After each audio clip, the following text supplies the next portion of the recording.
Les centrales à cycle combiné ont un rendement optimal et sont peu polluantes.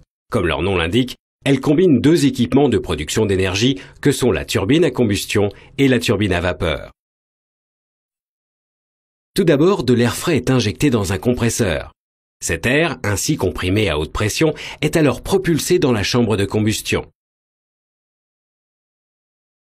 Dans la chambre de combustion, l'air comprimé est mélangé à un combustible.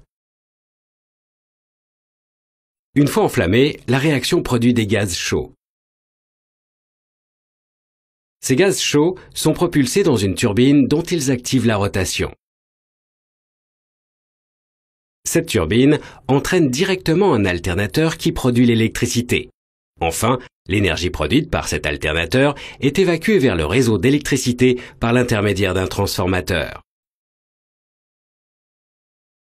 Le grand avantage de la centrale à cycle combiné est qu'elle récupère l'énorme chaleur des gaz qui sortent de la turbine à combustion dans une chaudière de récupération. Dans la chaudière, les gaz chauffent des milliers de tubes dans lesquels circule de l'eau. L'eau chauffée à haute température est dirigée vers un ballon où elle se transforme en vapeur.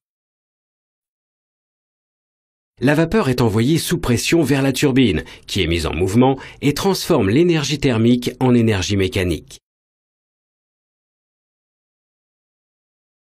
La turbine est couplée à un alternateur qui génère l'électricité par rotation du rotor, la partie mobile, à l'intérieur du stator, la partie fixe. Là aussi, l'énergie produite par cet alternateur est évacuée vers le réseau d'électricité. En sortie de la turbine, la vapeur est alors dirigée vers le condenseur dans lequel circule de l'eau froide qui permet de retransformer la vapeur en eau. Enfin, cette eau retourne vers la chaudière où elle est de nouveau transformée en vapeur et le cycle recommence.